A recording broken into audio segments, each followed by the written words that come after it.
नमस्कार, मैं doctor Pooja with the experience of 20 years in the field of medical diagnosis in different institutes and hospitals in Delhi NCR. मैंने ये health heart diagnostics launch किया जुलाई 2022 में in the heart of east Delhi close to GTB hospital with multi collection centre. मेरा मकसद इस diagnostic को खोलने का सिर्फ इतना ही है कि ये लार्ज मासेस तक हम जाएं और एक अच्छा प्रिवेंटिव हेल्थ चेकअप दे सकें with low cost and timely reporting, क्योंकि डायग्नोसिस एक बहुत ही इंपॉर्टेंट पार्ट है किसी भी ट्रीटमेंट का। अगर मरीज का डायग्नोस्टिक सही टाइम पे सही जगह से होता है तो ट्रीटमेंट बहुत ही अच्छा हो सकता है। इसी को देखते हुए एक लो कॉस्ट पर हमने एक डायग्नोस्टिक सेंटर लॉन्च किया है और सभी टेस्ट या 50% डिस्काउंट पर अवेलेबल है। आज मैं आपको डायबिटीज के बारे में कुछ बोलने जा रही हूँ। हमारा जो इंडिया है वो डायबिटीज को लेकर के काफी एग्रेसिव और चिंतित है, क्योंकि हम एक वर्ल्ड के नंबर 1 डायबिटिक पेशेंट्स के रूप में 2021 की सदी में अब इंडिया आ रहा है और most of the 80% population diabetes से सफर कर रही है। पहले जो ये क्राइटेरिया होता था डायबिटीज सफरिंग का, that will be more than 35 years, जो कि अब डे बाय डे रिड्यूस होता जा रहा था। लेस देन 35 ईयर्स पे ही लोग डायबिटीज को सफर कर रहे हैं। इसके कई सारे कारण हैं कि स्ट्रेस लेवल सोसाइटी में बहुत तरीके का बढ़ रहा है। तो आज मैं आपको बताने जा रही हूँ कि डायबिटीज के पहले सिम्टम्स क्या है और कैसे पहचानेंगे। फ्रीक्वेंट यूरिनेशन, एक्सेसिव मात्रा में यूरिन फ्लो आउट होना, frequent thrust, polydipsia, polyphagia and polyuria, these are the 3 common symptoms of diabetes. Polydipsia मतलब बहुत ज्यादा अधिक प्यास लगना, पॉलीफेगिया बहुत ज्यादा भूख लगना, पॉलीयूरिया बहुत ज्यादा यूरिन आना, तो ये बहुत ज्यादा पेशाब आना रात के वक्त। तो ये तीन मेजर सिम्टम्स होते हैं डायबिटीज के, जो कि किसी भी एज ग्रुप में हो सकते हैं। आपको पहचानना जरूरी है।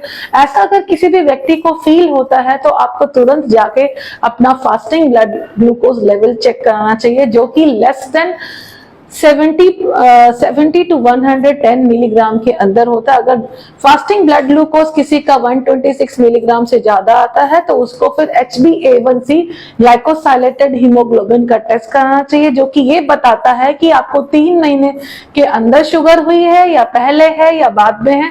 आपको 3 महीने का अपने ब्लड शुगर रेशियो का पता चलता है। तो ये डायबिटीज भी कई प्रकार की होती है, टाइप 1 डायबिटीज और टाइप 2 डायबिटीज। एक डायबिटीज होती है जो जेनेटिक होती है, जो हमें अपने पूर्वजों से मिलती है, जीन्स में मिलती है, that is called as a type 1 diabetes. और जनरलाइन डायबिटीज जो कि बच्चों में भी हो सकती है। पैदा होते हुए बच्चों का भी ध्यान रखना है कि फ्रीक्वेंट यूरिनेशन हो रहा है, फ्रीक्वेंट थ्रस्ट है, उन बच्चों का हमें विशेष से ध्यान रखना। रात के वक्त की हाइपोग्लाइसीमिया तो नहीं हो रहा, थोड़े टाइम इंटरवल के बाद उनको फीडिंग देना बहुत जरूरी होता है। और उसको हम कैसे ट्रीटमेंट प्लान कर सकते हैं, कैसे मैनेजमेंट कर सकते हैं, ये सारी बातें जो 15 ईयर से नीचे के बच्चे होते हैं उनके लिए बहुत इंपॉर्टेंट रखती है। और अगर ये एडल्ट में डायबिटीज है, टाइप 2 डायबिटीज, तो पहले हमें यही कोशिश करनी चाहिए कि हम इसको एक्सरसाइज डाइट के द्वारा कैसे चेक कर सके। हमें 35 ईयर्स के बाद में ही अपना थोड़ा मीठे के ऊपर कंट्रोल, नमक और मीठा दोनों ही चीजें एक लेवल के बाद कम करनी चाहिए। स्ट्रेस को कम करें, एक्सरसाइज करें, मेडिटेट करें, अपने कार्बोहाइड्रेट लेवल को कंटिन्यूसली मॉनिटर करें एंड हाई फाइबर डाइट अपनी डाइट में लें। और जैसे ही आपको सिम्टम दिखाई देते हैं, एक्सेसिव यूरिनेशन, पॉलीफेगिया, पॉलीडिप्सिया और पॉलीयूरिया, यानी कि अत्यधिक प्यास लगना, अत्यधिक भूख लगना और बार बार यूरिन फॉर्मेशन, या कोई इन्फेक्शन आता है, बॉडी में कोई इन्फेक्शन होता है तो वो जल्दी से हील अप नहीं हो पाता। जिनको डायबिटीज होती है उनको बैक्टीरियल फंगल इन्फेक्शन के चांसेस ज्यादा होते हैं। डायबिटीज कहने को तो बहुत छोटा सा शब्द है, मगर इसका कॉम्प्लिकेशन बहुत ज्यादा। अगर आप इसे टाइमली मेंटेन, इसका blood sugar level timely maintain नहीं करते हैं तो वो धीरे धीरे सारे ऑर्गन्स को अपने अंदर लपेट लेती है। वो हार्ट को भी ले लेती है, वो आपके ब्रेन को भी कैप्चर कर लेगी, वो आपकी किडनी को भी कैप्चर कर लेगी, वो आपकी आईज को भी कैप्चर कर लेगी। आईज में कैटरेक्ट फॉर्मेशन हो सकती है, blood vision, that is a complication, diabetic retinopathy, diabetic neuropathy, आपके ब्रेन में कई कॉम्प्लिकेशंस आ जाएंगे ब्लड शुगर जमा, ज्यादा शुगर होने से। डायबिटिक नेफ्रोपैथी, किडनी ढंग से काम नहीं करेगी, यूरिन। डायबिटिक नेफ्रोपैथी से नेफ्रोटिक सिंड्रोम, किडनी का जो पोर है वो बड़ा हो जाता है, प्रोटीन और ऑल्सो एक्सक्रीटिंग आउट दैट, उससे क्या होता है पैरों में स्वेलिंग आ सकती है, डायबिटिक फूड हो सकता है, या जल्दी से इन्फेक्शन होता है तो वो ठीक नहीं हो सकता।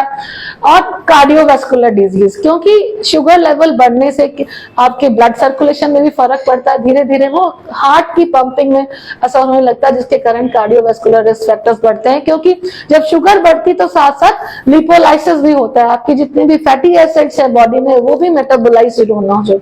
जब फैटी एसिड मेटाबोलाइज होते हैं तो that cholesterol level and triglycerides level are increase, that are very predisposing to the cardiovascular risk factor, इसलिए पेशेंट को हार्ट अटैक होने के भी चांसेस होते हैं।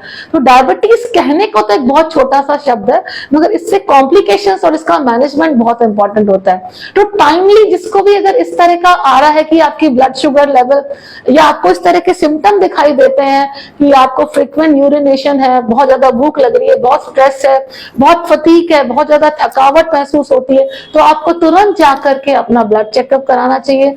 Fasting blood glucose, HbA1c post prandial का मतलब होता है खाना खाने के 2 घंटे बाद, जिसकी नॉर्मल वैल्यू है 140 मिलीग्राम पर डेसीलीटर, उससे अगर नीचे आता है तो ही आप नॉर्मल है। ऐसा चेकअप हमें हर 6 महीने के बाद, हर 6 मंथ के बाद रिपीट करना चाहिए, और अपनी डाइट, एक्सरसाइज और इन सब लेवल से पहले कंट्रोल करना चाहिए। अगर कंट्रोल नहीं होता है तो टाइमली मैनेजमेंट पर ओरल हाइपोग्लाइसेमिक एजेंट्स है, अगर उससे कंट्रोल नहीं होता then insulin therapies and many things are there. So दोस्तों, मेरी आप सबसे रिक्वेस्ट है, जितने भी भाई बहन 35 ईयर से ऊपर है, प्लीज अपना प्रिवेंटिव हेल्थ चेकअप जरूर कराएं, वेदर आप डायबिटिक नेचर है या नहीं है या प्री डायबिटिक है। जब तक हम टाइमली डायग्नोसिस नहीं कराएंगे हम इस चीज के बारे में नहीं जान पाएंगे। तो डायग्नोसिस, जैसे मैंने कहा कि diagnostic play a very important role in the treatment of disease, इसी के एम को रखते हुए ही हमने ये हेल्थ हार्ट डायग्नोस्टिक लॉन्च किया है, ताकि एक लार्ज मासेस को टाइमली डायग्नोसिस हम प्रोवाइड कर सके।